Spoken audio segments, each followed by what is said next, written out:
And I just want to, we will go ahead and get started because I think everybody can read the financials, which are, good news. As always, is we're still going up. So, but Lonnie, you want to give us a little? Well, can you hear me okay now? We can hear you good now. Yeah. Okay. Of course, the financial report is in basically the same format, and you'll notice up the top the computer has figured our budget percentage should be at this point at 49.59%, which I don't know why it's 50, not 50, but anyway. And you'll see that our total revenues for the year at 50.45%, so we're up a little bit there. And then the related expenses over there to the right, and those are all within the general fund, of course. And they're all within reasonable tolerance of the 50%. And so, and of course, the details back in the back here if you want to look at any particular department. But I think it speaks pretty well for us, and so we're up $55,000 when you look at the actual dollars of revenue over expenses. So anyway, in the general fund. Any questions there? Okay. Then you go down to the other funds, and of course the street fund, its revenue is down some, but that's because we get some revenue from the county and the property tax, which will be coming in. But of course, they haven't really started on the street work yet. I think it'll be later on, Mayor, in it, whenever Mr. Allen starts the street work after the tourists kind of drop off a little bit. We're getting planning. He's planning the street work now, but yeah. And so, at any rate, but nevertheless, that street looks good. The lot fee is in good shape now. That's the local Office of Fire and Police, Police and Fire retirement plan that's through the state. General Fund Capital, that's it's in the red just because we haven't transferred funds over. Debt service is, you can see there, and we'll be making a bond payment later on that will take some of that out of there. Then the General Fund Capital Solar Project, we've been installing the upgrades to all the city buildings and everything, and then we'll convert this to a lease arrangement whenever and we'll get this money back, and then we'll start making the monthly payments that were authorized on this particular program. So we're paying out right now, but we will recover the funds. And then the others, Administration of Justice, we have very little control over that, and that comes from fines and so forth. And then the Court Automation Fund, money comes in from fines and from the state on that, so we're a little behind there. Fireman's Pension Fund, of course, they have sufficient funds to make the payments, but their earnings, of course, do not reach what in any month what we pay out in retirement funds. But there's absolutely no critical issue there. Then you come on down to water and sewer. We pull the I&I out, the infrastructure and improvement that are restricted funds. And you can see our percentages there. They're all well within the range of where we should be. And we separated the water and the sewer so you can see. And then the expenses down here, and the expenses are at 41.76%, The adjusted revenue is at 61.7%, so we've had a surplus there of $131,593.82. So that's really good news for water sewer. And then transit is kind of unusual because transit revenue is at 66.8%, and a lot of that, according to what I get from the director, is it's been, the ridership has been good, the tours have been good, but he's also received quite a bit of money from the feds for upkeep and maintenance and preventive maintenance and that sort of thing.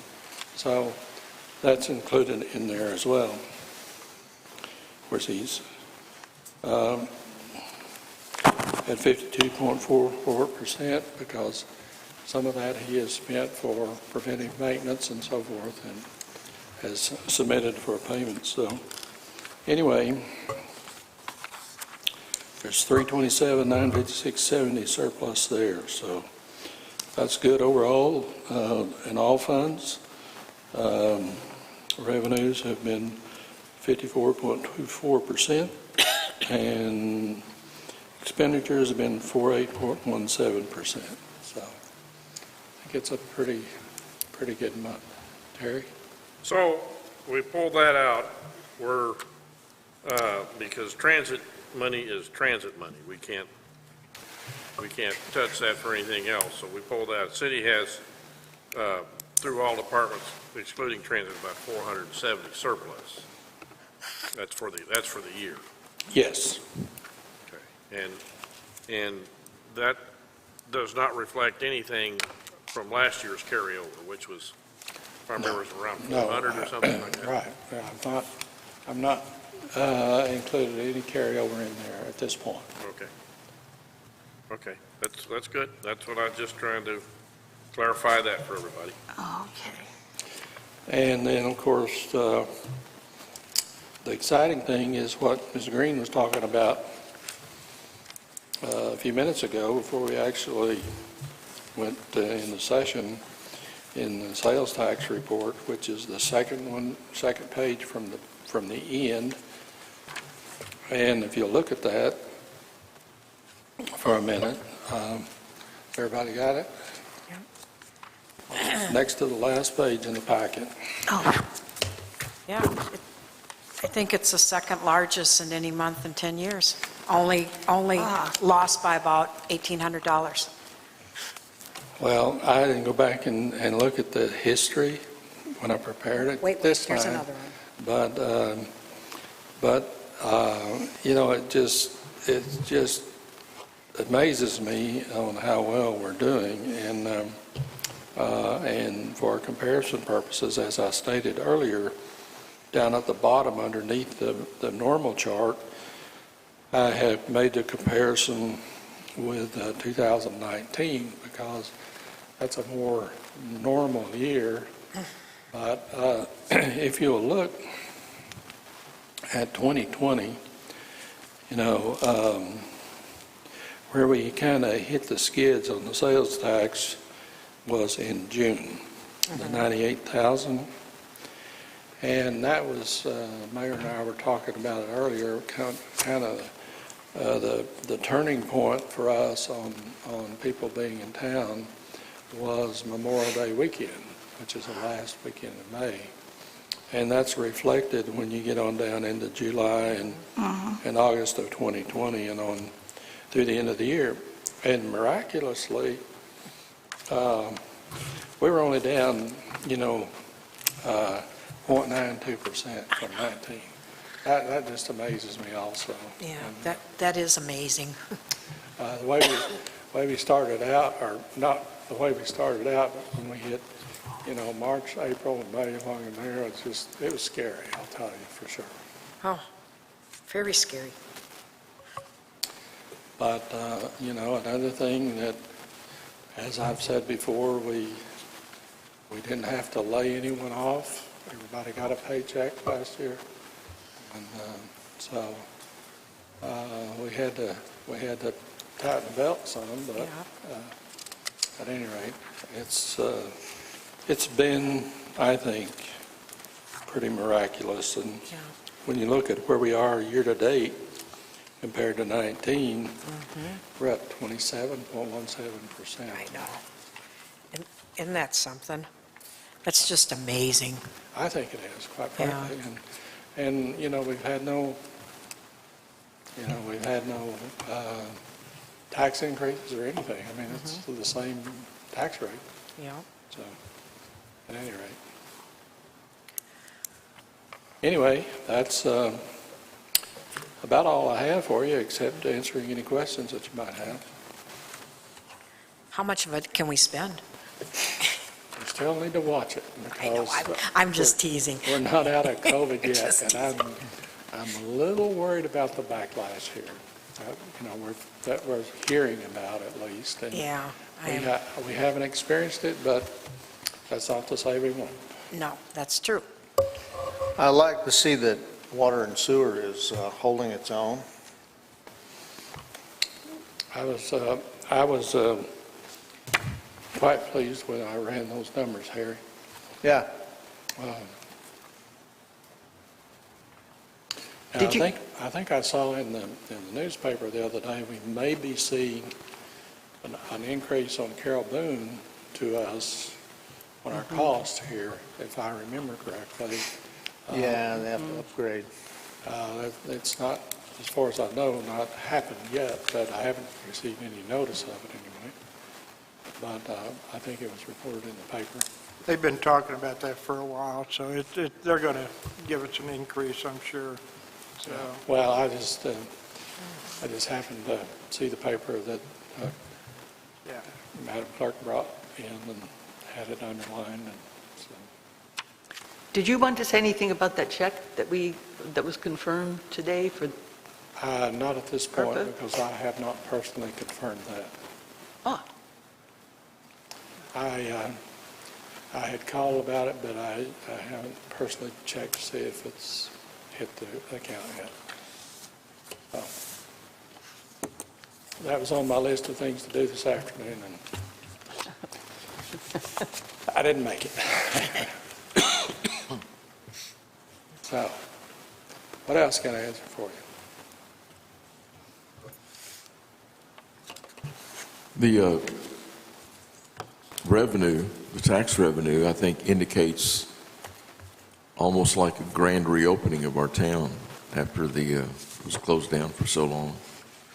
And I'm just hoping and praying that we don't have to have another grand reopening. But it's been kind of nice for people to rediscover and come on back after we went invisible for a while. I agree with Bill in that, I think that it is like a grand reopening. I think we have to be real cautious in what the figures represent, because I believe a lot of that is increased rates and cost of goods in what that tax revenue is generated from. I don't know that room rates, or not room rates, but the numbers of rooms rented are up by any major number over 19. So that's what I'm getting, and I do a little quizzing every once in a while of some of the property owners, and so it's just, it's all great. The CAPC figures Careful. reflect that. Pardon me? The CAPC figures reflect that there's more people coming here and spending the night. No, not necessarily. Just because the revenues are up, they're getting larger room rates. Because the ADR is up. That's right. And I appreciated your comments earlier, and I don't know if you reiterated them or not, but in this report, you were comparing this year's to 2019, which is more apples to apples than it was, apples to grapes. Well, I feel like it was, and I was not doing that for a while, but it seemed to be that would give us a better comparison, And I think what Terry is saying is that is obviously true if the price of groceries and of course, the state tax is very minimal on groceries now, but the local tax stayed the same. But if groceries cost more, why, obviously, you're going to pay more tax, and so for buying the same items. So I don't know how that, with the information that I have, I can make a calculation to make that determination. But I do think there's some credibility to that way of thinking. Well, I'm sure it's kind of hard to figure localized inflation to get you a more accurate number with that, like Terry's talking about with the average daily rate being up, like at our lodging places. If you look at restaurants last year, they were at 66%, and they basically almost ran the same. It's the number of people are coming. All you have to do is look on the streets. I don't know. I know the motels are starting to do better now because some of the events are starting, and they really counted on them. But I know all my friends in the bed and breakfast, cabins, and cottages, they're just going nuts. They're so busy. So I don't know. Whatever it is, we'll take it. We're going to take it and stuff. Whatever it is, we'll take it. I had some friends come over from Mountain Home and met some friends from Fayetteville over the weekend, and they felt a lot safer here than they did at home, because when they went into a restaurant, the people working there were masked. They were cleaning tables very well. We're doing a better job here than other places. Our merchants are, which is very reassuring. Well, I don't know about other communities, but it seems like ours is taking this more seriously than perhaps other communities are. But we're certainly trying. I think that- And putting the word out. I think that's why our tourism was so good last year, is because we did everything we could to stay safe. We never became a hot spot, and I think it really helped us. But in response to what Mr. Ott was talking about, 2020, when you look at our charts here, you can see we were really blessed that people started coming back in. Because when we start looking at, August, September, October, November, December, we're starting to be even above the 2019 figure. Yeah. So we ended up with that point almost 1% below. But when you look at we had that 45% below tax loss back in June or Memorial Day, actually. We're 2 months behind. So, we've been real blessed with our visitors that have been coming in, I think. Yes. Well, I think too, I'm a member of the Arkansas Government Financial Officers Association, and they're having their annual meeting here starting Wednesday for the rest of the week. And I talked to the chairman today, and she holds my position at North Little Rock. And she was saying that they have done everything possible to prepare and ask everybody to wear a mask. They've purchased individual hand sanitizer to hand out to everybody. They've worked with the convention center to get the spacing and everything, because that's necessary as much as possible.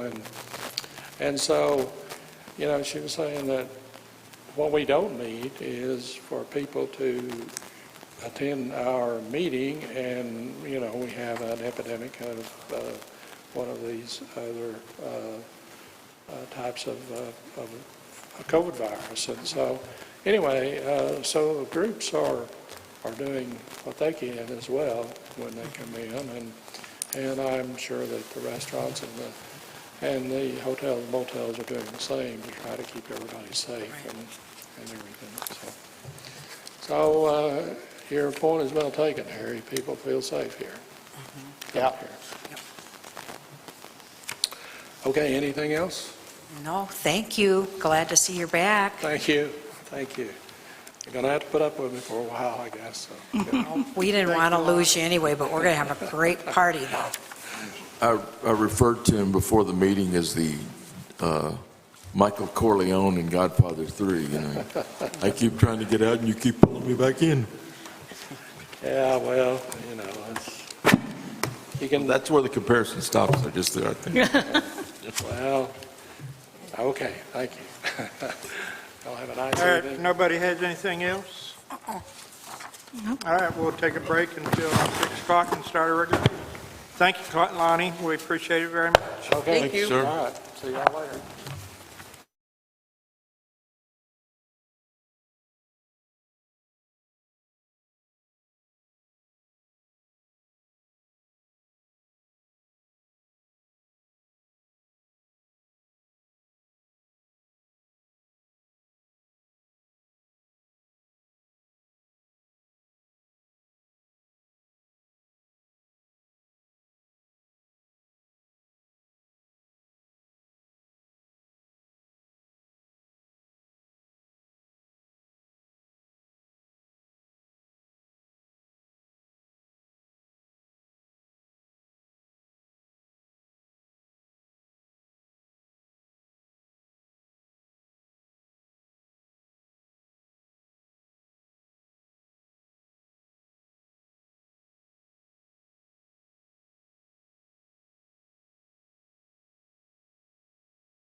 We ready, Ron? All right, welcome everyone to the City Council meeting for Monday, July 26th. If we could have a roll call from Madam Clerk to establish quorum. Harry Meyer, Here. Melissa Green, Here. Terry McClung, I'm here. Laura Joe Smoley, Present. Bill Ott, Autumn Slane, Here. Here. 6. All right, we stand for the pledge of allegiance. Pledge allegiance to the flag of the United States of America and to the republic for which it stands, one nation, under God, indivisible, with liberty and justice for all.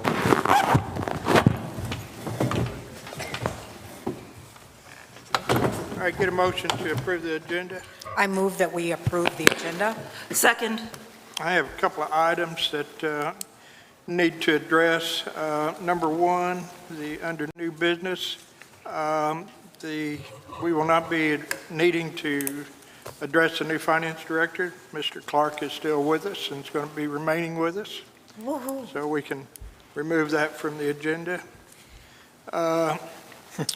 Items 3 and 6, the city attorney is not here and does not have the ordinances ready for us, so those will be removed until hopefully next council meeting.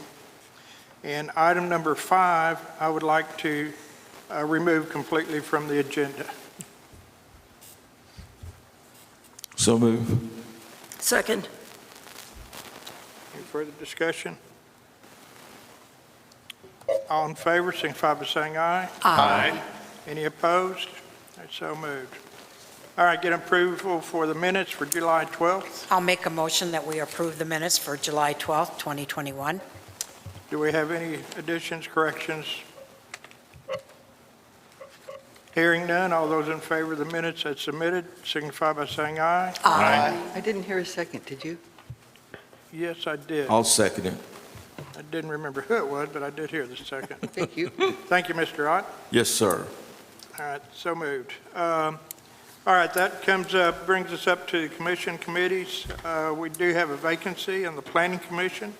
So anybody out there that's interested in the planning commission, please submit your application. We have a vote tonight on application for renewal for Jeff Carter for position 1. I'll make the motion to accept the application for position 1 for Jeff Carter for the CAPC. Motion to discuss. We need a second. Okay.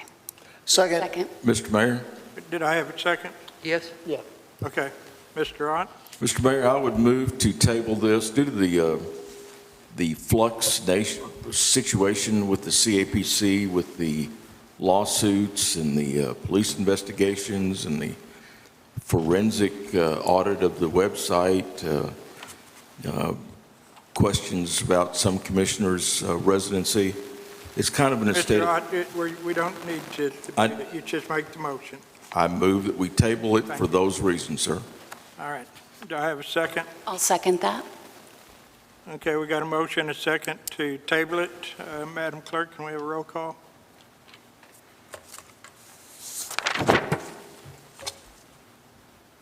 Ms. Smoley? No. Ms. Green? No. Mr. Meyer? No. Mr. McClung?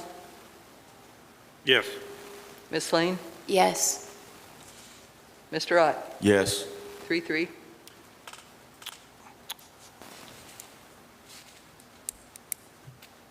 I'm not going to vote, so the motion fails. All right, we stand back to the application with a motion and a second. We've got discussion. You Ms. know, Green? I'm really angry because, yes, there is a lawsuit, but we who are being sued, like any court of law, we are innocent until proven otherwise. And this man has been vilified unjustly. I keep hearing things, and I say to people, where's your documentation? Show me something. Not one piece of documentation has ever come up. To me, I'm very friendly with him and his wife. We're not social friends. Are we not raising our hands anymore? I did. I feel like, No, wait, I feel like this should be an open discussion. It is. I It raised an my open hand. discussion. She's discussing right now. This is crazy.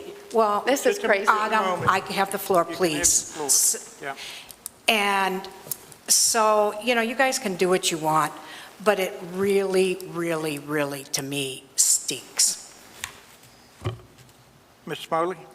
I feel that there is a need, even though there is legal action pending, business needs to carry on as normal so we can continue the growth we're having and continue to advertise the city, and we need all 7 positions filled. And I feel that we should have taken action to do so this evening. Mr. Ott? Mr. Mayor, that's the reason I put up my motion to table, for the simple reason there is some success, some good things going on with the CAPC. The numbers indicate that. But it's the situation of, as it said, the innuendos and stuff like that. It's not that we're not going to have a leadership. Mr. Carter will stay on the commission, will stay on as chairman.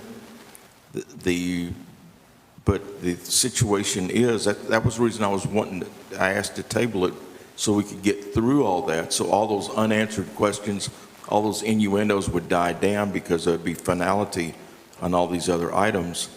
But he's not, he's still in the role of leadership right now on the commission, and still on the commission. So that's, that was the reason for my motion. Ms. Lane? I believe that Jeff Carter has done an amazing job. I'm going to start with that. I think that he possibly could be a great fit for this commission. I feel like I just need to see more. I feel like right now we are under lawsuits, like Mr. Ott has said. I feel like that, why would we make a decision right now if we don't have to? I would like to see who they place in the director's position. I would like to see a few more things other than just spending money. I think he is very, very new to the town. Maybe hasn't seen all the issues and problems that we've experienced as a little bit more of long-timers. I think there's some issues with parking garage. I mean, some infrastructure things that we could have done instead of getting more people here when we're already trying to just provide jobs. People aren't even coming to work, you guys. We may not even have a town before this is done. I'm not kidding. I mean, people aren't coming to work. It's a nationwide problem. I'm finished. Mr. Meyer? I don't see how people coming to town have anything to do with Mr. Carter being appointed to the CAPC Commission. And people are saying that, oh, we like the guy, he's doing a great job, and holding up because there's a lawsuit going on, that might go on for another 6 months. You know how those things go.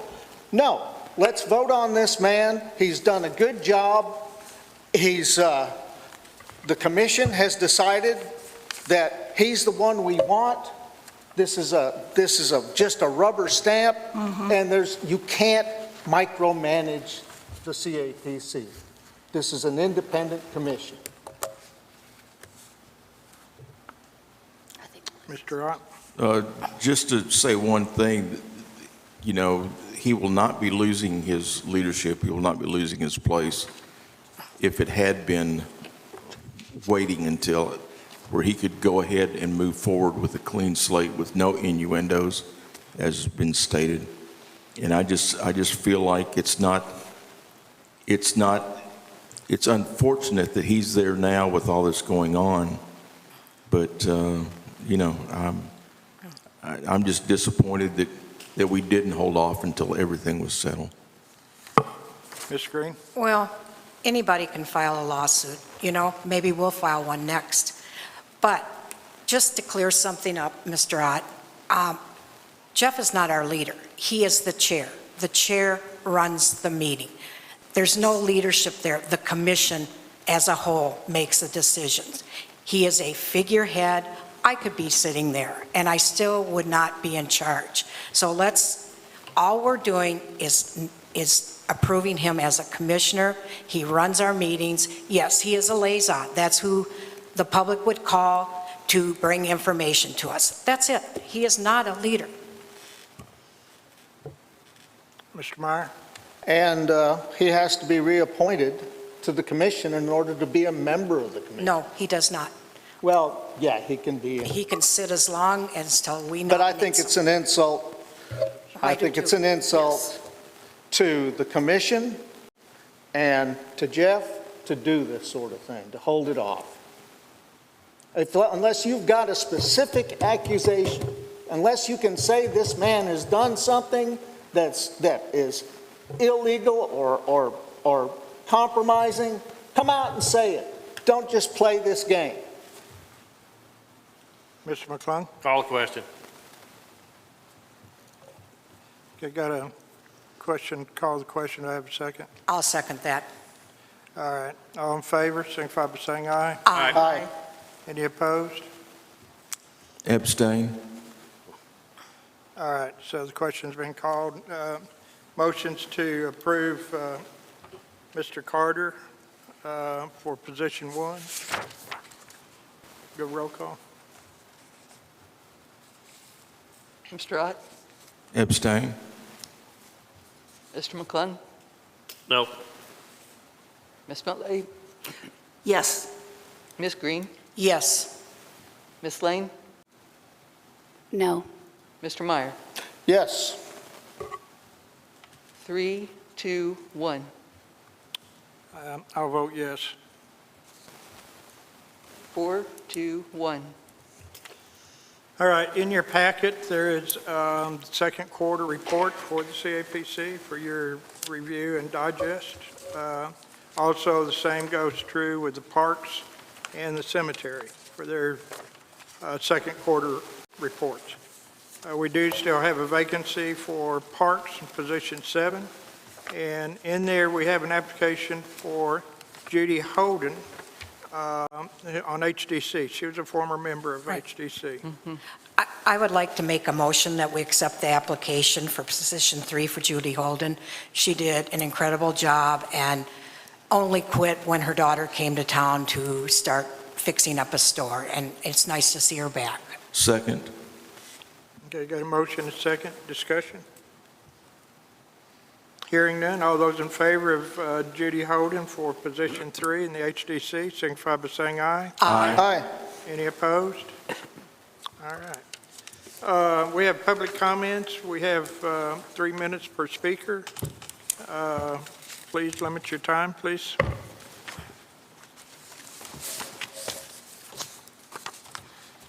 Ferguson Stewart, 7 Harvey Road. Hey, I'm here today.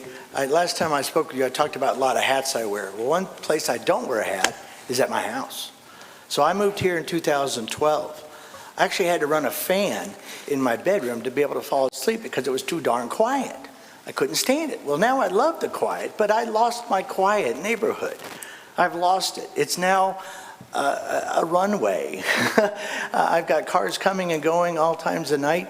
I worry about, I remember hearing this from a discussion from another neighbor down on East Mountain. I worry about my wife walking the dog now at night at 10 o'clock because I'm worried about her getting hit by people driving too fast. And I'm also worried about there shouldn't be any tourist lodging in our area, but we have something going on, and I need the city to investigate it. So I'm here supporting the Pine subdivision, which is behind me here, a lot of them. So, and they're here today to give you that message. Because we want to get you involved. We want you to come and take care of us because we're here, not because of the water, the curing water, but because of the people that live here. That's why I'm here. Okay? Thank you.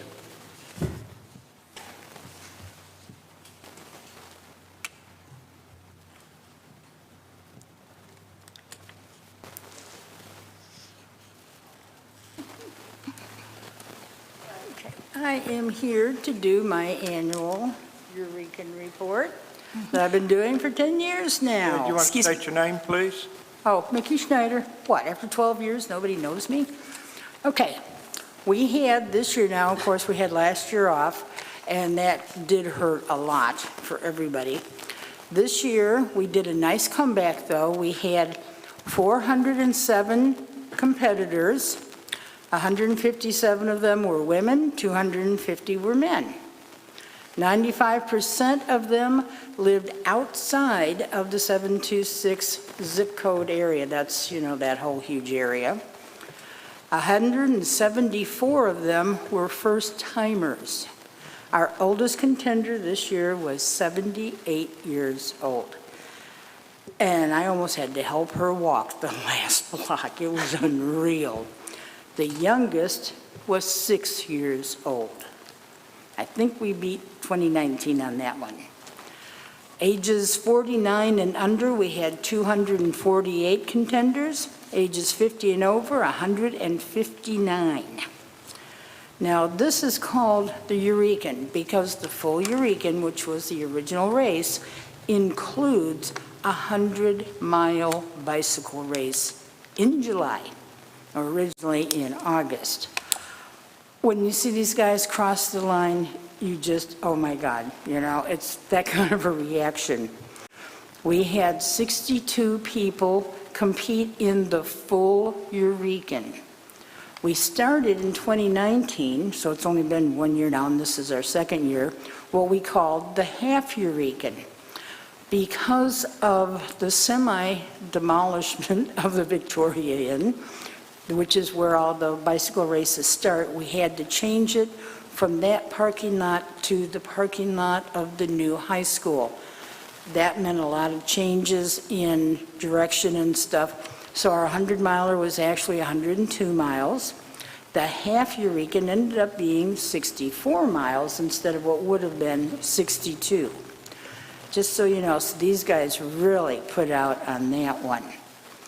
We had 62 full Eurekans, 26 half Eurekans, 58 people who strictly came for the triathlon, the short triathlon on Friday, 150 who just came for various of the bike races, of which I can't remember if we have 4 or 5, and 111 of them that only came for Sunday morning for the 5K or the 10K.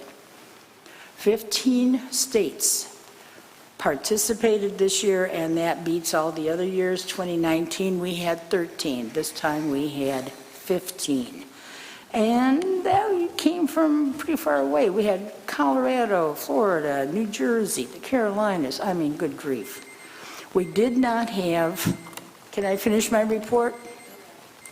It's almost done. Okay, we couldn't have our foreign countries because of the virus. I'm leaving. No, you got to hear. Thank you. Women, once again, beat the boys. We took both full Eurekan and half. 2 years in a row. Yes, I had to get that in there. So cheer for the girl. Thank you.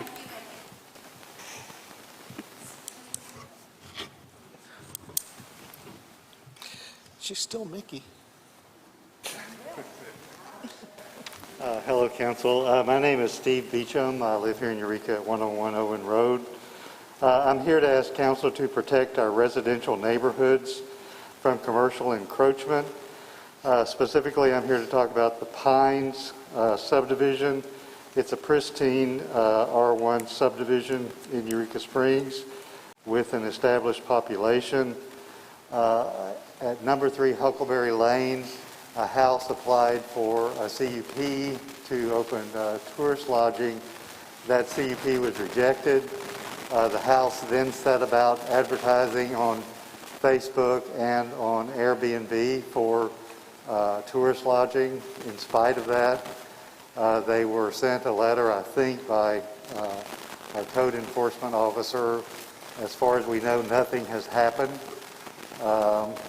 The suggestion I have for council is to possibly reconsider redefining Ordinance 2184 and make short-term rentals, instead of 30 days or less, make them 45 days or less, or possibly bump it up to 90 days or less. In a residential neighborhood, when a landlord is renting property, they normally have a 1-year lease. It's a 45-day or a 3-month period listing for short-term rental would still certainly fall within that. So anyway, please protect our residential neighborhoods.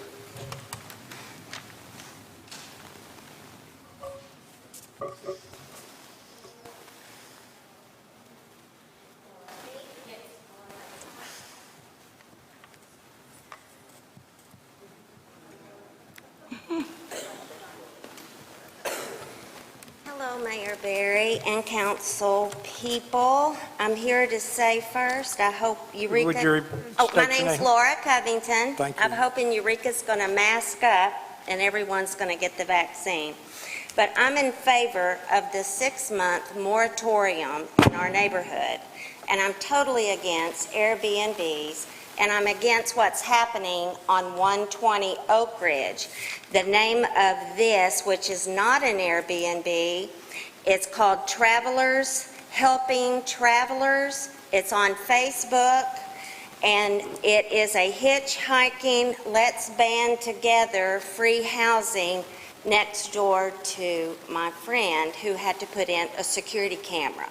This has already gotten way out of hand, and I'm hoping that you will support the moratorium, but first take care of the 2 issues in the Pines subdivision. The street I live on has 2 ladies that live next door to one another. They normally win Garden of the Season. So it's a pretty street. All the streets in the Pines, every single street, there's 7 of them, they're all dead ends. We have all the walkers. Most of the people on East Mountain will come into our neighborhood because East Mountain's so busy and has so much traffic.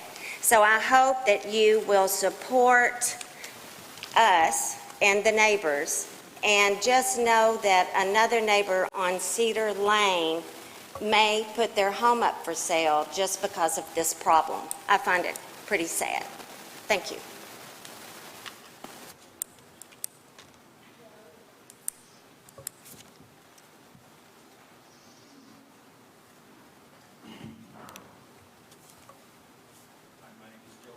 And my partner and I, Scott Rombach, live at 38 Huckleberry, and I'm here to also support at least a 90-day or 6-month moratorium on any overnight rentals. We're very familiar with the one on Huckleberry where I live, because the folks there made sure they introduced themselves to all the neighbors, and it was going to be a vacation home and eventually a retirement home. And so what I'm saying is it's none of that, never has been. They've now gone from overnight, which they advertise, to a 30-day, which they say we can't help it if someone leaves before 30 days. So please help us. I love living in that neighborhood. I've been in Eureka since 2004, so appreciate your time.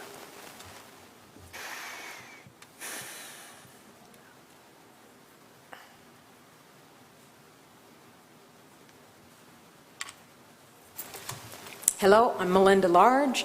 I live on Oak Ridge. I'm a member of the Pines. Have lived here since 2000. The concern that I have has been stated, and it will be stated over and over by the numerous people that are showing their love of the Pines. The Pines neighborhood has covenants. The Pine neighborhood has local and good people living in there that wish to continue living there. We request, and we honorably request, that you continue a moratorium on any tourist residential. I'm the one with the neighbor that is utilizing a security camera, since we now have musical vagrants living next door. I wish I had better words for that, but it is disappointing since I've been here quite a long time. Again, I ask the City Council, please put the moratorium on any residential, tourist residential, Airbnb, whatever name you want to call it, because the end result is what I live next to, which can be deemed as possibly a flop house. Thank you.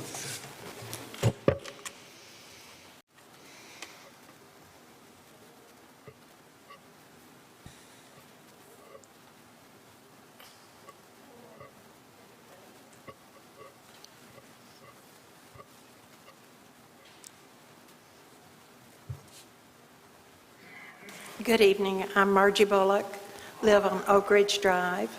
We moved there in November 1975, 46 years ago. We were the third house built on Oak Ridge Drive.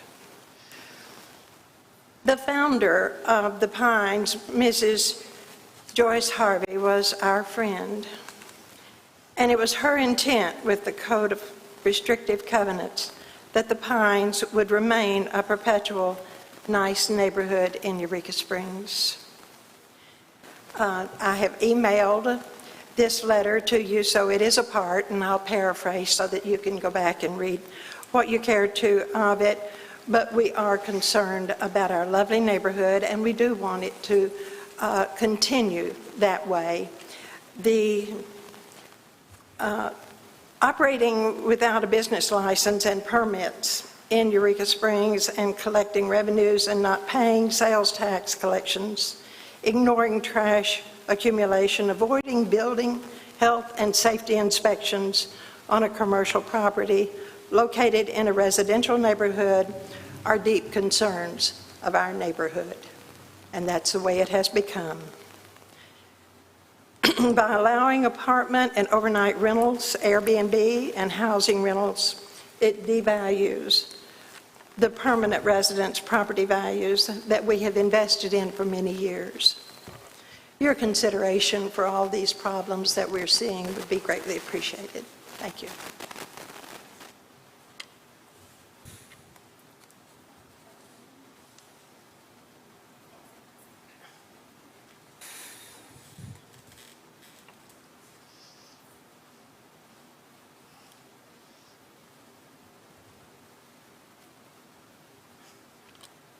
I get a toothache just looking out there. Ken Covington. I also live with my wife Laura on 105 Oak Ridge. And I echo all the sentiments previously stated.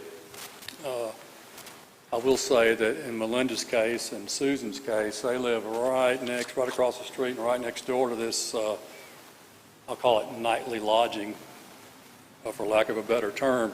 And it's alarming at times to see somebody walking down the street at 3 in the morning and they walk down the woods and then they walk back out and then they walk down on a vacant lot and they walk back. You don't know who they are. So I can imagine if you were living alone, that would be a constant bother to you and a worry. So that's on Oak Ridge. You've got the previously mentioned Huckleberry situation, on Huckleberry Street situation, which appears to be functioning as an Airbnb already. Certainly we all moved into the Pines expecting it to be a residential neighborhood and no commercial activity. So I'm opposed to any Airbnb or nightly lodging or any other commercial venture in that neighborhood. I understand that there's mixed-use situations around the historic loop, and that's a whole different situation where it's kind of been that way forever.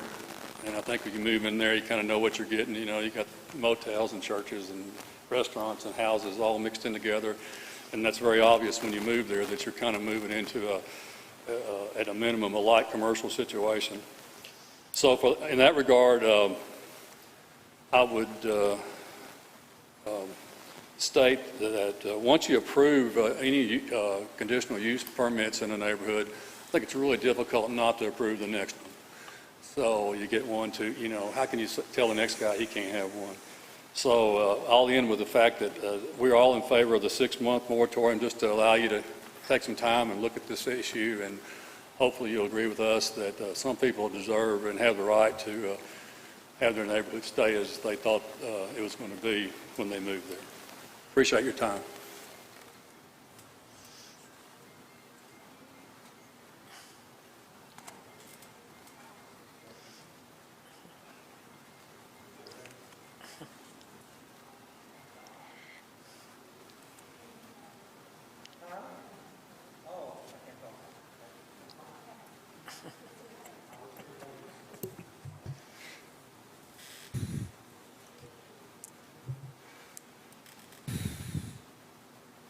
Hello, I'm Kathy Gilmore. My husband and I live at 6 Charles Circle in the Pines.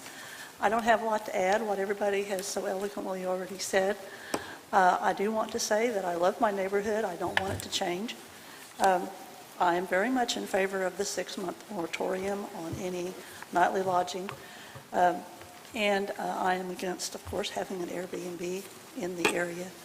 So thank you for your attention, and I appreciate it.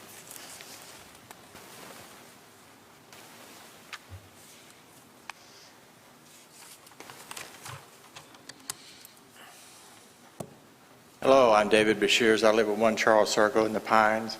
I just want to make note that I agree with everybody that's come up here tonight, not only the rental of the properties and stuff like that, but the traffic. There's a lot of older people that walk the streets there, and they fly down that street, so thank you.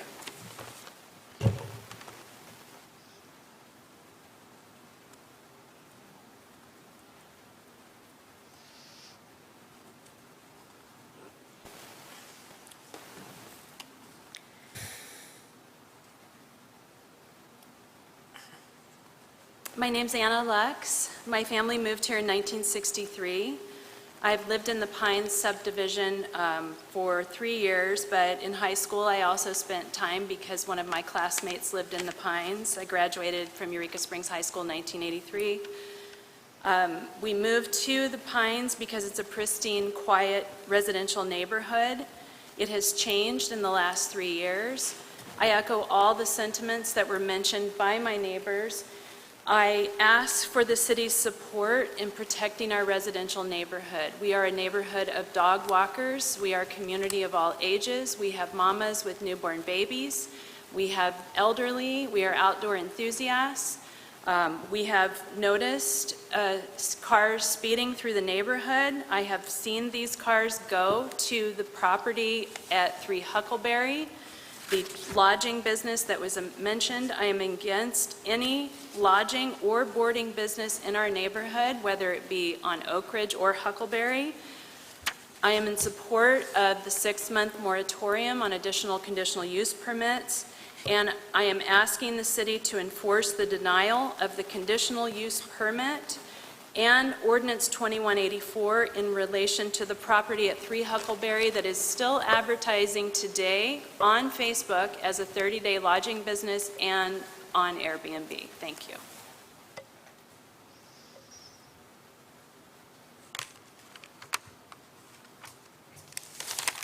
Council, with due respect, there are 2 people who have come who would like to make public comments as well. Would it be? I'll make a motion to let them speak. Bring them on.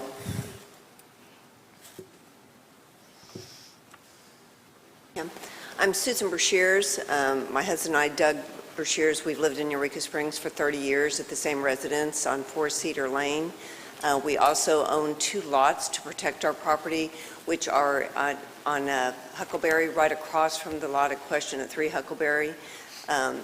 We live there because it is quiet, or has been a quiet neighborhood, and I really would appreciate, echo everything my neighbors have said as far as I feel like the nightly rental is affecting our quality of life and also our housing values, and I really would appreciate the council's help any way you can. Thank you.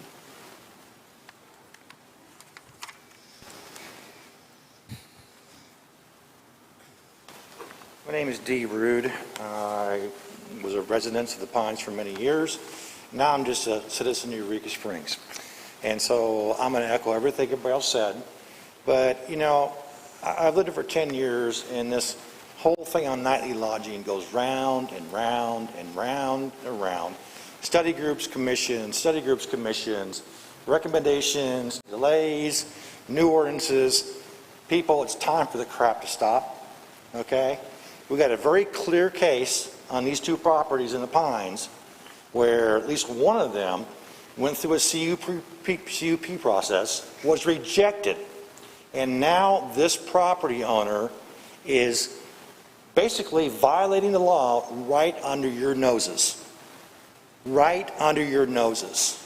So I'm going to say, to heck with this 6-month moratorium crap. I want you guys to put the full weight of the city. I want you to do your jobs. I want the code enforcement to do its job. And I want this Airbnb, who's clearly operating illegally, has followed no rules whatsoever, okay, I want them shut down now. Shut them down now. Because the longer it goes on, the longer it's going to take to fix this mess. Okay? That's all I have to say.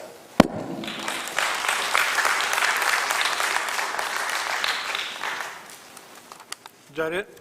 All right, that concludes our public comments. We do have some letters that need to be read into minutes. I'd like to have the city council, if they would,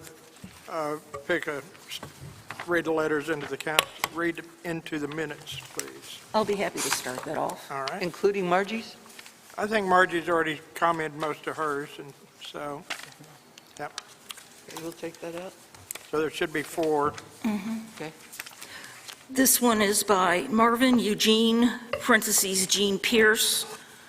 Dear Mayor and City Council of Eureka Springs, dated July 26, 2021. I am sorry for not being able to attend tonight's meeting. Thank you for the opportunity to address my concerns in this manner. My name is Marvin Eugene Pierce. My home is at 4 Huckleberry Lane, next door to 3 Huckleberry Lane in Eureka Springs, Arkansas. I would like to ask your help to enforce ordinance number 2184, specifically regarding the unauthorized tourist lodging at 3 Huckleberry Lane, which is operating as an Airbnb 30-day tourist rental despite being denied a conditional use permit in November after many neighbors petitioned against the CUP.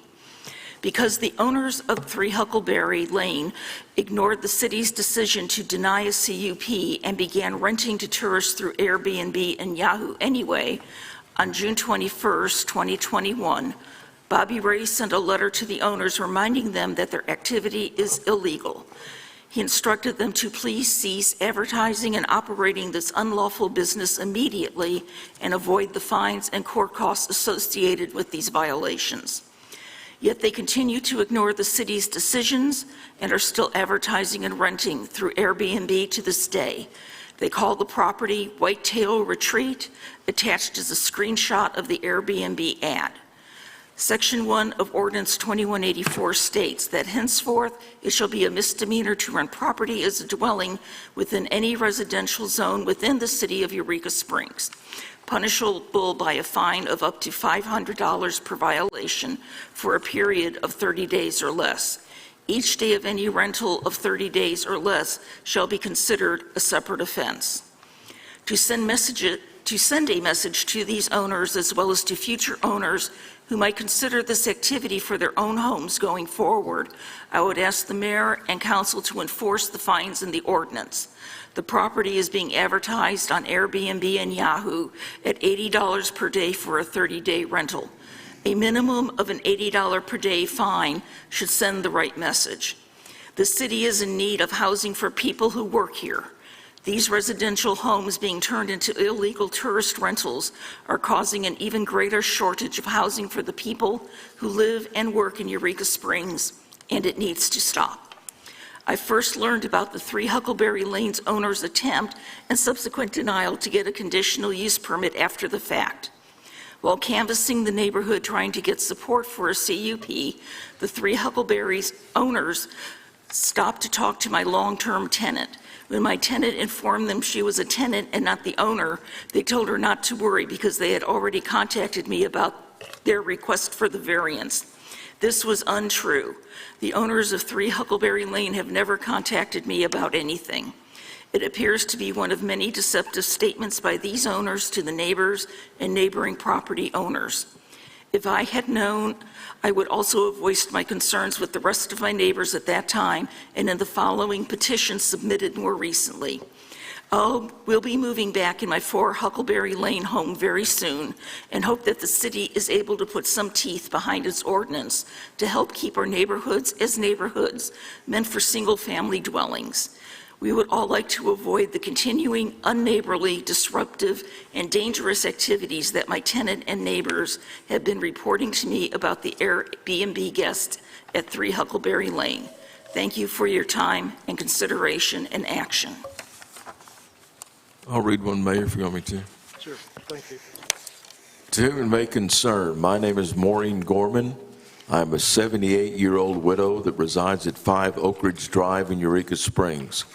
When my husband and I decided to move here from Oklahoma in 1995, we chose the beautiful, peaceful neighborhood, The Pines, to build our forever home.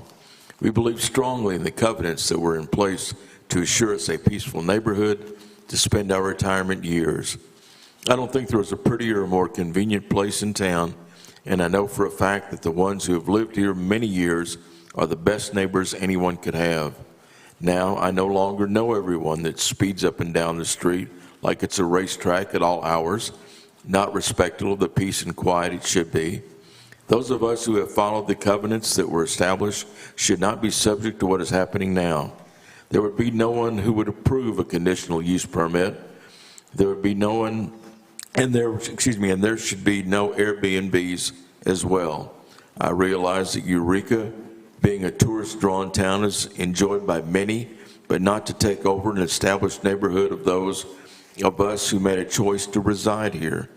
When there are permits in place for tree cutting or building permits, then they should be enforced, and why should what is happening in several areas and on several of our streets be allowed? Some are not respecting their fellow man or maintaining their property, and it isn't right. I'll read one. To whom it may concern, I'm writing in support of the homeowners in the Pine subdivision to maintain the residential status as opposed to the tourist residential. I purchased my home on Oak Ridge Drive a little over 15 years ago, primarily because of the location and serene surroundings. Neither of the two main streets, Harvey Road or Oak Ridge Drive, are through streets. Both streets are rather narrow, and one must be careful when approaching the oncoming vehicle. During the years that I've lived in the neighborhood, I've walked the streets on an almost daily basis. The majority of the neighbors are very considerate of the walkers and slow down and give way. This changed a few years ago when a house on the upper end of Oak Ridge Drive was sold, and the new owner turned the home into a quasi-rental or squat. You never could be sure who lived there. Cars, trucks, vans were parked on the street and in the front yard. Drivers are not concerned about speed limits or people walking on the street. The vehicles come and go at all hours of the day and night. The majority of the people living in the neighborhood are into middle age or beyond. There are numerous single ladies living in the neighborhood. I can't vouch for why they purchased their homes, but I feel quite confident it was because of the safety, serenity, and quietness of the area. I am concerned that this will change for the worse if the doors open to overnight or other short-term rentals. As stated above, the streets are narrow and not designed for other residential traffic, and there are many walkers. The Pines is a residential neighborhood. That is why I purchased my home, and I would like to stay that way. Sincerely, William N. Kearney, 101 Oak Ridge Drive. Am I next?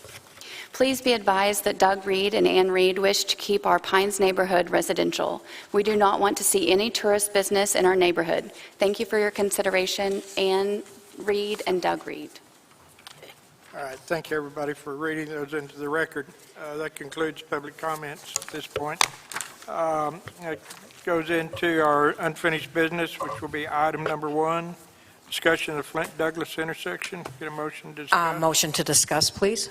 Second. All right. Ms. Green, do you want to just kind of want to update or?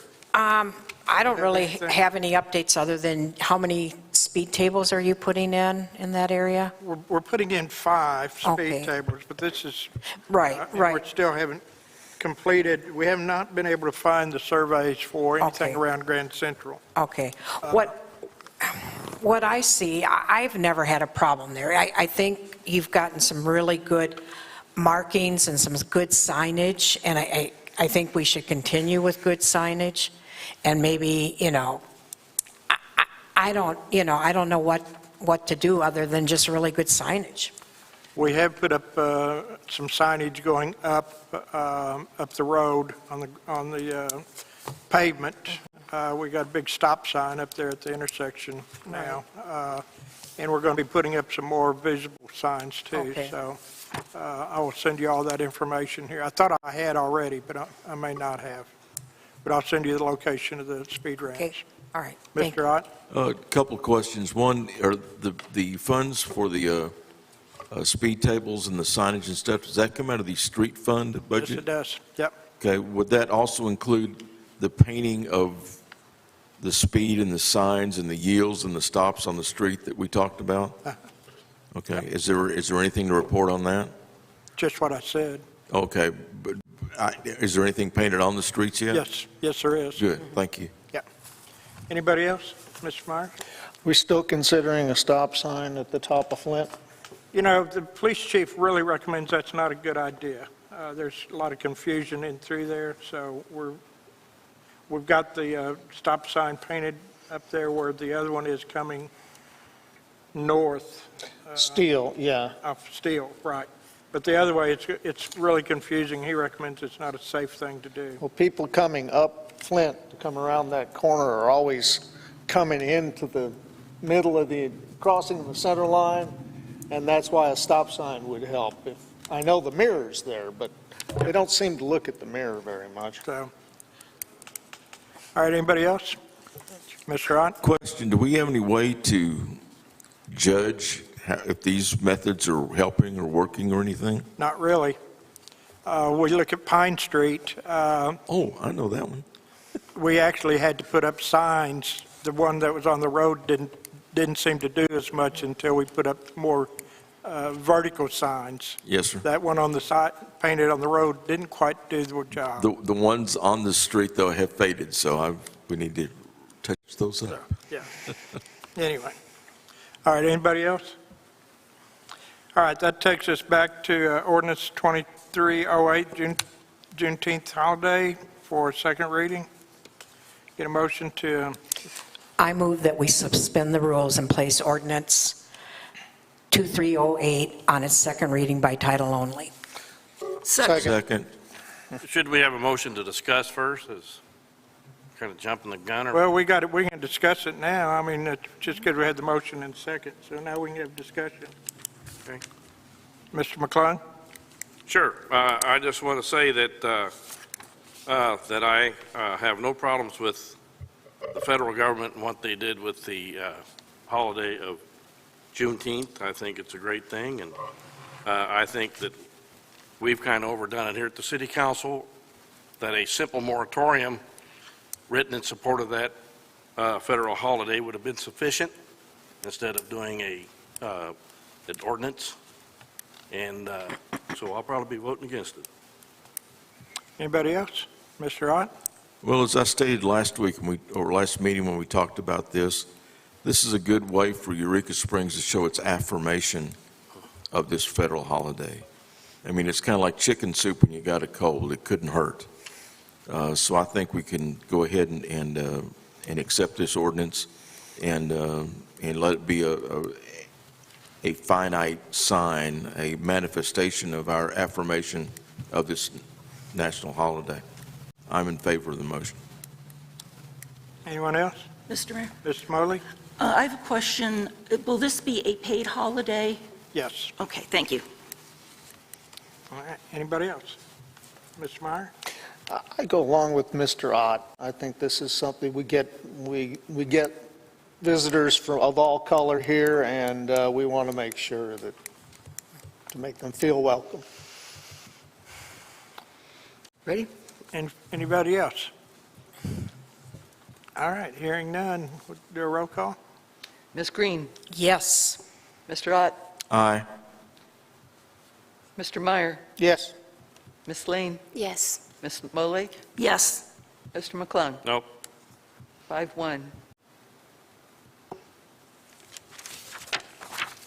Ordinance number 2308, an ordinance of the City of Eureka Springs declaring June 19th of each year to be a recognized holiday in Eureka Springs, Arkansas, known as Juneteenth. I move to approve the second reading. Second.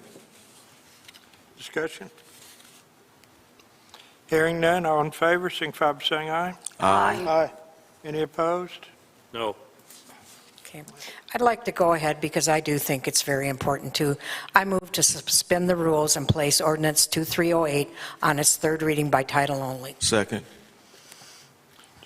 Discussion? All right, hearing none? Mr. McClung? No. Mr. Meyer? Yes. Ms. Green? Yes. Ms. Lane?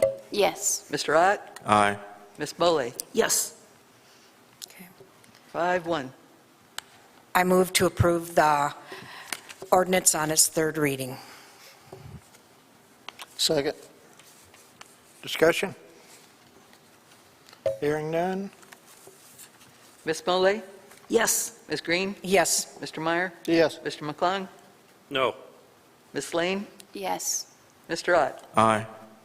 5-1. All right, so moved. Thank you, guys, very much.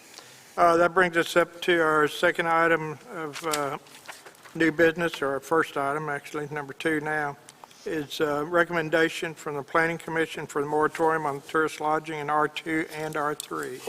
Good motion. I'll make a motion to discuss recommendation for a moratorium on tourist lodging in R2 and R3. I have a question.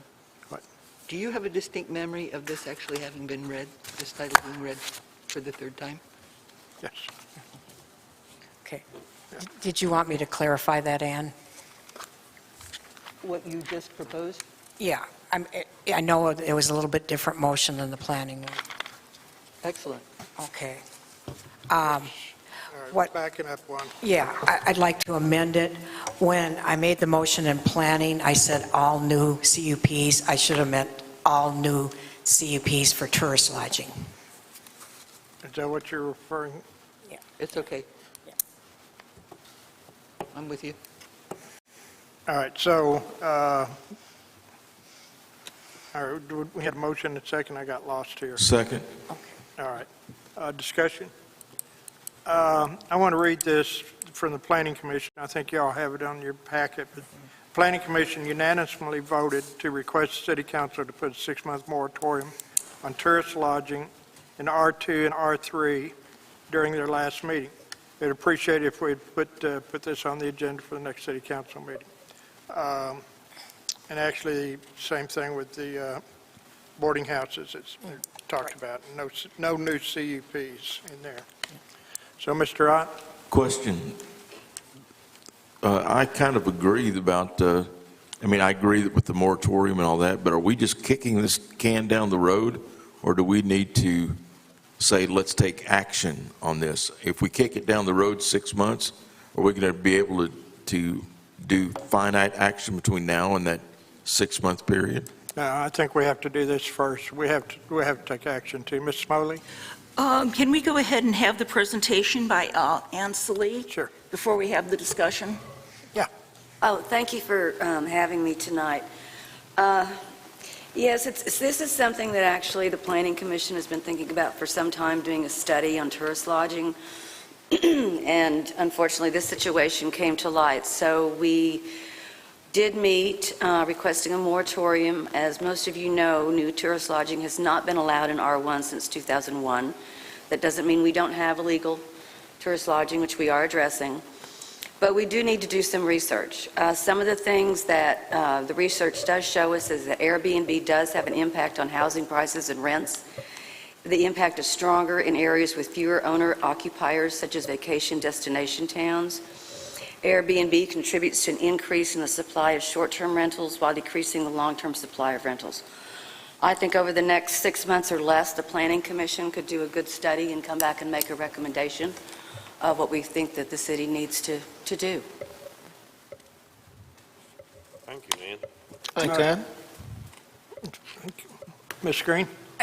I spoke with Kylie, and there was just one issue that came up, and that was about people that have, right now, they have put contracts on houses with the thought that they could apply for a CUP. And though I would like to start it now, I think those people should, because when they put the contract on the house, had the legal right to apply for a CUP. So I feel that I'd kind of like to make another motion to clarify that.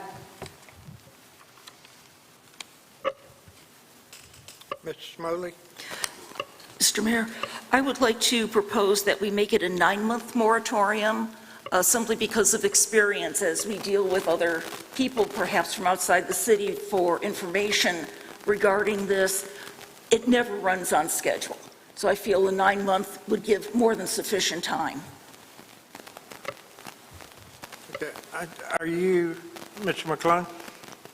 Yeah, I don't really understand what you're saying as far as the time frame.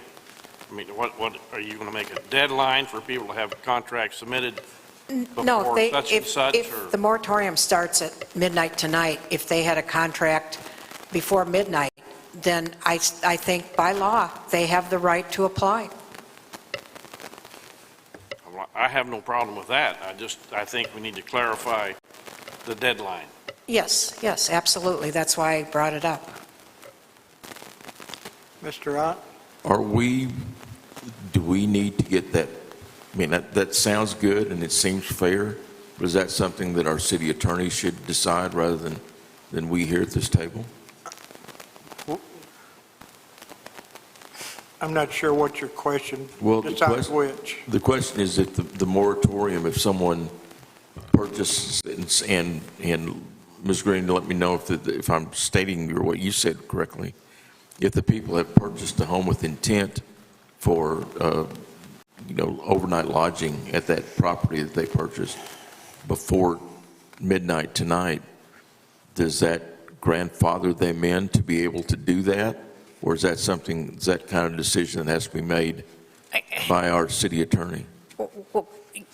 What I'm talking about is that Kylie, our preservation officer and planning officer, probably had conversations with either realtors or prospective owners who have put contracts on things in the last month or so with the thought that they could apply for a CUP. I think if someone's already bought a house, even if it was 2 weeks ago, they should have probably applied for a CUP or made their situation known. Go ahead, Sure. Ms. Sager. In the entire time I've been on the Planning Commission, I have never had anyone come to planning for a CUP that is closed on the house. I agree. They come before they close. It is Right. as a condition.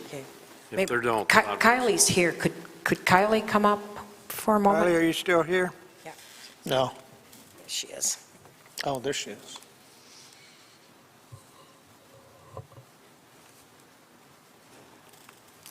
Kylie, do you have any people that fit into what I'm talking about? Last week, I received email or phone call from 5 different realtors or prospective buyers that were asking very specific questions about what is allowed in R2 and R3, which put me in kind of a tricky situation to give them the most up-to-date information. I did tell them that the moratorium was on the table, and I advised them to complete the CUP application as quickly as possible. Several of the realtors did express to me that this was a concern for them and their client entering into these contracts. So they had a few days, in other words, if they wanted to get a contract signed and sealed. So I think we would be safe to allow them until midnight tonight, if they have a signed contract, that they may apply. I mean, I think it would be fair to allow that, but, you know, it's kind of a case-by-case basis, it Right, seems. it's not really what I want, but I don't want any more lawsuits. Mr. McClung? All we're doing is setting a deadline. We're not guaranteeing they're going to get approved or not. No, we're not guaranteeing anything. That goes to the Right. Planning Commission. So- Right. So all we're doing is Is allowing them the right that was on the books when they put a contract on a no house. more, no less. Right. Ms. Slane? I'm in complete agreement with the moratorium. I think my real question is they've already been denied. They're already doing it anyway, and what is their repercussion? No, two that's not what- separate Is it issues. two separate issues? Okay. Two separate. Yeah. Okay. We're talking about Just about the 60-day. potential buyers who may have purchased or want to purchase a house who need to submit a CUP application. Would still be allowed if they submit a CUP by Midnight tonight. Well, no, not the CP, that they have to have a contract signed, that they are purchasing this house or property. But they still have to go through the process. Well, of course they do, yeah. I mean, at But the end of the day, they've got, yeah. they have to have a contract. Okay. But that process would be delayed for 6 months. if 6 to we pass 9 the months, moratorium. depends on which way we go. Yeah. But the ones who submit, according to what I'm hearing, if they have a contract and tonight to purchase a house, then they can put in their application. Right. They may not get it, it may be denied, but they can still put in their application. Anybody who does tomorrow or next week would not be allowed to do that on the purpose of submitting a CUP. Okay. Application for 6 to 9 months, whatever we decide. Ms. Smoley? I believe the deadline for the moratorium doesn't mean it's going to go back to the way it was. Hopefully, the Planning Commission will have a good ordinance for us to look at with final decisions on how we're going to handle tourist lodging in those areas, and it may be taken off of the list of allowed businesses. There's a lot of ways it could go. So it gives them time to make a decision, is what this is about, and for our approval. Mr. McClung? There's also one other needed clarification, and that is existing properties that are operating, and should they sell, they should be able to continue as grandfathered. Yes, to- that was in the original motion from planning. I want to Yeah. make sure everybody Yes. understands that. Yes, But operating legally, correct? right. No, they have a, No, they have a Of course not. CUP. Ms. Green? Okay, I too would like to go for the 9 months, so if no one else wants to speak, I'd like to make the motion. I'd like to make a motion that we put a moratorium on tourist lodging and boarding houses effective at midnight tonight, or at 12 o'clock, July 27th, to extend for 9 months. Any grandfather or existing CUPs may transfer or may apply to be transferred. This is only for tourist lodging or boarding houses, And R2 and R3? R2 and R3. What Sec- about the people who? Wait, you're right. And including anyone that has a legal signed contract that is signed by midnight tonight, Including, including excluding. Yes. You're saying this is for anyone, may I speak? Yes. You're saying you want this to be true for anyone who doesn't have? No, that does have a contract, a legal contract, real estate contract on a piece of property. Let me see if I can say this a little differently. You want a moratorium? Yes, ma'am. Except for people who already have a contract No, Dated tonight. Dated by tonight. midnight tonight. right, dated by midnight tonight. Okay, So excluding those who have contracts in play. Oh, okay. before I midnight. see what Thank you're you saying, for yes. hanging in there with me. all right, you want to reread the motion?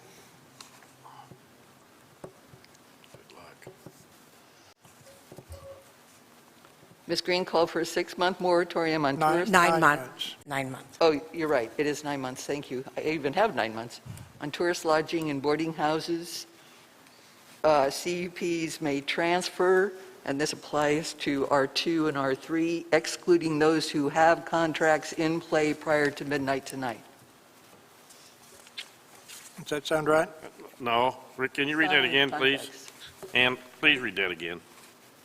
Well, could you Re- read it re- again, please? Yes. Repeat that, please. Ms. Green made a motion for a 9-month moratorium on tourist lodging and boarding houses in R2 and R3. CUPs may transfer, and this excludes those who have signed contracts by midnight tonight. Say real estate contracts. Mr. McClung, is that? Well, I think it's still, just so there's no misunderstanding, that just because they have the contract, there's no guarantee Oh, okay. Right. That's the, Right. No, that they have to go to the, Right. Yeah. Let me but ask you. it's not plain. Mr. McClung first, let me ask you if this sounds correct. I think so. Okay, then can I get a second? Second. Now we'll go back to your Okay. comments. I just, Your discussion. it's just not, I mean, we know that it has to go to the planning commission, but, you know, Maybe it I've should been say around here a with little while, approval. and realtors, you know, they know a lot, or they think they know a lot. And they may say things that may not necessarily be true. So it's, you know, I think whenever it gets described in the newspaper or in any publication, that it's listed as it is, but that is, you know, that it's defined that, you know, that they still, the procedure does not change, that it's not, you know, that this is not an automatic approval for any of those. Right. That's what I want to make clear, because Okay. things get confused. And something just came clear. CUPs don't automatically transfer. No, they got to go back, The that's right. potential owner for an existing CUP still goes through the process. Correct. So when this is written in the minutes, I'm going to make sure that that is included, Right. if you don't mind. Perfect. Okay. Mr. Mayor? Yes, It's just that all realtors need to be aware that, you know, the process cannot be avoided. Right. And that you know, even an existing business that has it is the tourist lodging, that it's prudent on their part to put that in the contract, that it's contingent upon that approval. Right. That's, you know, I just, they need to, you know, it needs to be impressed upon. All right. That's all. Kylie and I guess Ann walked back away, but is that clear? Because they'll be getting comments to the planning department, okay, and planning commission, so. All right, does everybody understand the motion? And this, Mr. Ott seconded, I believe? Yes. Any Yes. further discussion? All in favor, signify by saying aye. Aye. Any opposed? All right, so moved. All right, that brings us to Definition. recommendation for definitions of bed and breakfast by the Planning Commission. I'll make a motion to discuss. Get a second? I'll second. Ms. Sal, you might want to come back up here for a moment.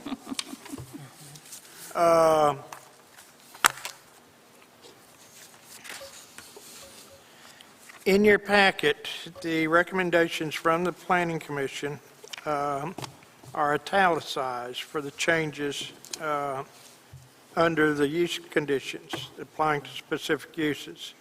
The comments under item B is basically changing from occupying the premise at all times to that the resident manager shall reside on site.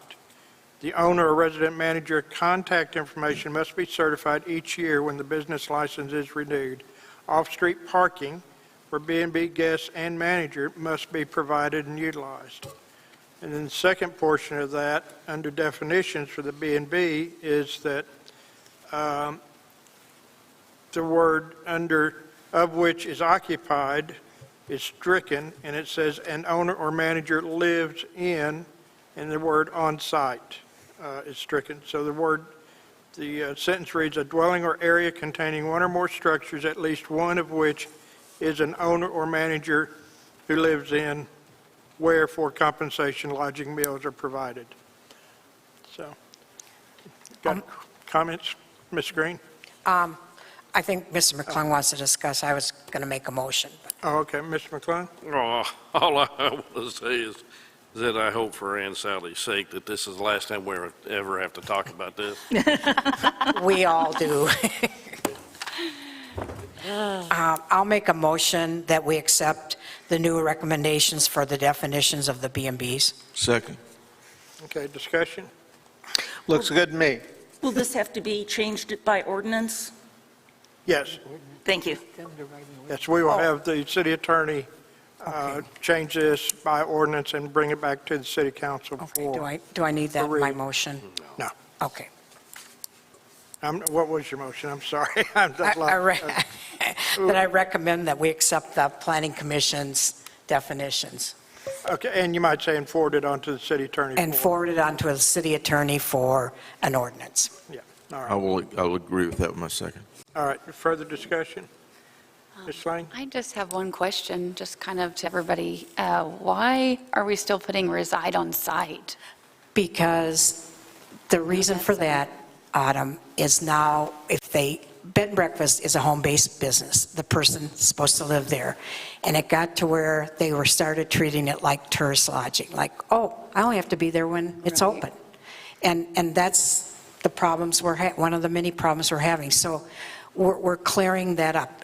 A bed and breakfast is a home-based, you or your manager lives there. Somebody has to live there on premise. So do we have another ordinance that says tourist lodging? Oh, that's a totally different, it's a different Okay. definition, Okay. yeah. Okay, I'm with you. Yeah. I'd like to say, too, one of the reasons, and thank you, Mr. McClung, because this has been on the table since the first day I sat on planning. One of the reasons, too, that we were doing this is because of the ones that are being run like tourist lodging that actually have the parking space. There's no one there to tell these people where to park. And it's really presenting problems on Spring Street and other streets. So this is one way of tightening it up and saying, you have required parking, you got your CUP because you had required parking, and if no one's there to tell them you need to go around the corner and park, then they're going to take up 5 parking spaces. So that's another reason for this. All right, any further comments? Who is Aunt Sally that you're talking about? Magical That's woman. my Aunt Sally right Yeah, here. that's Oh, my God. That's southern. Oh, okay. All right, further comments? All right, we got a motion and a second. All in favor, signify by saying aye. Aye. Any opposed? All right, thank you all very much. We'll get Thank this you to the very city much. attorney. Congratulations. Thank you. All right, that brings us up to our clerk, Madam Clerk, on second quarter financials.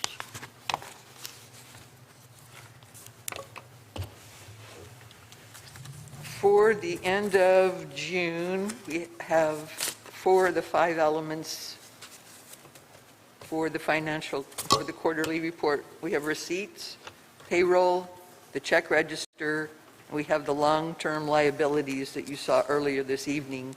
What we don't have at this moment is a list of the bank balances, but that's forthcoming. Thank you, Ann. You're Thank you welcome. very much, Ann. All right, that brings us to our agenda setting, if I'm not mistaken. Mr. Ott? Point of inquiry, did we, when we're doing the agenda, making lines through, did we ordinance for Board of Zoning Adjustments, we're not doing that tonight? No, Number that's 5. taken off during agenda setting. Okay, that's, I didn't mark it That off, would so I didn't know. delete, yes. I'm We sorry. deleted that. I was probably Okay. looking away. All right, agenda setting. Yes, Ms. Morley? I have 2 items. The first would be hourly wages for city employees, and the second one is an adjustment of speed limits on Eureka Springs roads other than the state highways. Question on your hourly wage. What specific do you want to? We talked about that the last time.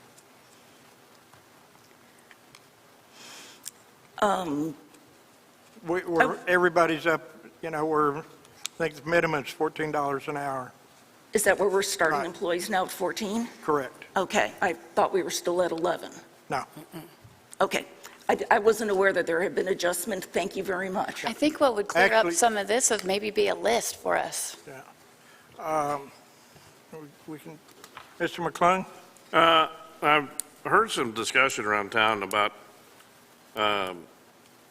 that we're considering the fire station again as a possible meeting room, and We have a grant Would you like to put that on the agenda? I want to put it on the agenda, that as well as the basement here, because we haven't discussed the status of that in a long time, and that's what we had approved for our meetings and such as that. And so, yeah, I want to talk about the fire station, because, I'm still And not Fire station and the auditorium? in the auditorium. Can we Okay. The include basement of the auditorium. All right. the downtown organization, the downtown network, in Beg with your pardon? that discussion Street? across the street? Main Street. Main Street? Main Street, thank you. I'm sorry, you lost me. Main Street, I believe, wants to use perhaps to use the building as an office. Let me bring up, let's talk about Two different issues. two different issues. Thank you. Okay. Anybody else? I would like to talk about Eureka Springs employment and possibly about what's spiking in this new I can't, I'm sorry. Eureka Springs employment, as far as getting people here, coming up with a workforce. I don't know whose job this is to talk about it, but I feel like, why not us? May I say something?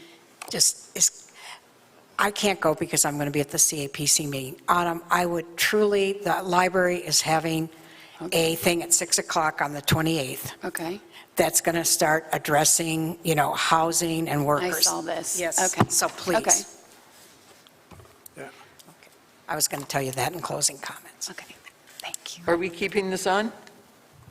I'm not sure how we would address it, really. Well, I It's feel not like, really a city council. what is city council? Because I feel like if it's not our job to bring up issues, then what is our job? To just approve budgets? We have a and- lot, we just went through a lot of it, but how to bring employees into town? Well, I don't know why you scoff at it like it's crazy. I mean, our employees are what carries this town. I'm not. That's a good Well, I don't want to get into a debate. But I know, you never want to get into If it. you want to put it on the agenda, we can. It's just, It's going to be a wasted time. I hear you. Let's That's put it on fine. as I'll go to this economic other meeting development. and I'll see what we can find. okay. So Autumn, are you taking it off? I'm going to take it off. Got it. Well, if it you, was on Ann. the agenda, though, you could report to us what was covered in that meeting to see if there was anything possible that this council could do. So I don't think it'd be a waste of time to do that, because we talked about how wonderful our numbers are. We're not going to have wonderful numbers if we don't have employees. All right, let's put it on the agenda. As like economic development. Yeah. There you go. No, wait a minute. This is we're talking about Autumn's employees. agenda item. I like the economic development. Maybe just that, and I'll bring stuff. So the agenda item will be, Eureka Springs Economic Development. thank you. Thank you. All right, anybody else? Well, we got this one totally confused. No, we got it nailed down. All right. All right, council comments. Mr. Ott. Thank you, Mayor. First of all, I'm real happy to hear that the Planning Commission is going to take this bull by the horns that seems to be goring so many people in their neighborhoods to get us a document that we can address before the 9 months is up, so we'll stop kicking this can down the road and can make it finite, and then we don't have to necessarily address that anymore, so I'm appreciative of that. The other thing is, and I know we've talked about it in previous meetings, I know, Mayor, you mentioned it in your comments at the last meeting, but I was troubled today when I saw a report from Cox Health that said that they had 15 deaths due to COVID this weekend, and not one of them had been vaccinated. So all the people that they're treating, they went on to say in July, all the COVID people they served or tended to were non-vaccinated people. So I would hope and pray, and I'm going to throw God into this, that people would consider the vaccination for the simple reason to protect their fellow man, their friends, their loved ones, and just consider that, because the numbers are just too bad with people not getting it. So I would just encourage them to do that. Thank you. Ms. Smiley? Looking at the financials for the first half of the year, I am so encouraged by our successful summer season coming up and the revenues we're bringing in. Just shows great growth economically for us. And that's in particular not only the business owners, but also their staff, the food service employees, salespeople, and among the business owners, it's their cooperation, and there's a new commitment by business owners I'm seeing to promote the town as a whole. And sometimes it takes a crisis to get cooperation, and I think that we're seeing the benefit of some of that. And I'd like to see this continue into new business development and support. Ms. Green? I want to kind of echo those sentiments. Planning really has their work cut out from not just with the tourist lodging. There's going to be parking. There's going to be what Autumn brought up, which is kind of affordable housing so that we do get workers. I think that things are really changing, and we need to change and become applicable. And employee shortage, housing shortage, is part of the new age and how we're going to address it. And I know I've talked with Ms. Lane's husband about it, and I've talked with Jeff Carter's wife about ideas for bringing employees in. And I think the businesses are going to have to get together with planning and start working on these things, because things are really changing, and we need to step up and get them. Ms. Lane? The state of our working class is a sad state, I would say. I feel like the state of Arkansas has brought that up a little bit with our minimum wage. Going to what Ms. Smoley says, you know, we need to pay our people more, especially here in the city. But I feel like we've all kind of done that, and we've all stepped up and done that as a city and as business owners. I feel like, you know, now we got through COVID, and now we're battling employment and living situations, and our tourism is overrunning our town. I also feel like if we just bond together, and I know this sounds stupid, but be together and do it together, we can make these things happen. But I do think it's so important to, as we sit on this board, to be open and honest. And today, I know there was I was heated, and I'm sorry, Melissa, I wanted to address that. I know, we were. And because I think we're passionate about the situation and what's going on these other boards, because we don't want to make the wrong decision. And I truly hope we made the right decision today. Thank you, guys. Thank you. Mr. Meyer? No comment. Mr. McClung? Two things. One, when it comes to the tourism business, the numbers are up, it looks good, you know, but just beware. You know, I'm telling you that, you know, the numbers may look good, but, you know, it may be false truth. So, you know, the heads on beds is always going to be, for me, the qualifier. And because that's just what it takes. And so hopefully, you know, we can quantify that a lot better in the future. And, you know, the ad agency is doing well. I certainly have no complaints with that. I hope it all continues. And then the other thing I have is, Mr. Mayor, I still don't have a clear understanding about the air conditioners up on here. I've had people tell me that they were, that they're brand new units, and that, but you told me that they were just they were repaired, but new units went up. So Hey, I'm sorry, repeat what was the question about air conditioners? On this building. Okay. Sitting in. So, I mean, you can address that in your comments or at a later point. You know, just, I would like to know really what has happened with them here. I don't know. I'm just real curious about the auditorium.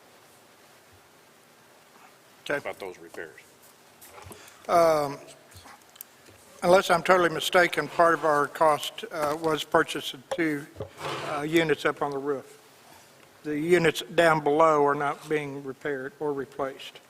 So we replaced or added 2 new units? No, we didn't add 2 new units, we replaced units. Replaced 2 units. Correct.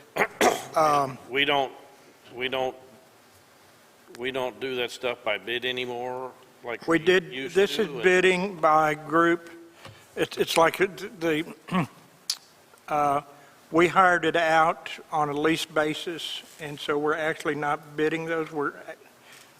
When we signed the contract with Integrity, that was part of the contract, was that they were going to put new units up there, and we're leasing okay. the Well, units. that makes sense. So, Okay, because that's, I know it's our process that if it's something, if it's 20 or 25,000 over, it's supposed to come here. correct. So, okay, that clears that up for me. Thanks. I didn't know. Integrity is almost completed with the same thing was with the water and plumbing. We replaced plumbing systems, plumbing fixtures, light fixtures. We got new LED lights in here. We got new LED lights, in fact, in all the city buildings. New plumbing fixtures in all the new city buildings. Water savers, including laboratories, toilets. And we are about complete with the work. There was some additional electrical work that had to be done on this building that was included on there. We are not quite complete with the solar field farm over in Berryville. And once we get that complete, we will be joining that, and that will be starting our solar rates, you might say. What's the location of that for a drive-by? I don't know the street, Mr. McClung, but the easiest way to get there is you go down toward the Carroll County Sheriff's Office, turn on that road off of Highway 62, go to where it dead ends and take a right. Cisco Road. Yes. And you'll see it. Yeah. Okay. It's a big solar field. Thank you. Solar farm. A nice long electric bike ride. Yes, yeah. Perfect.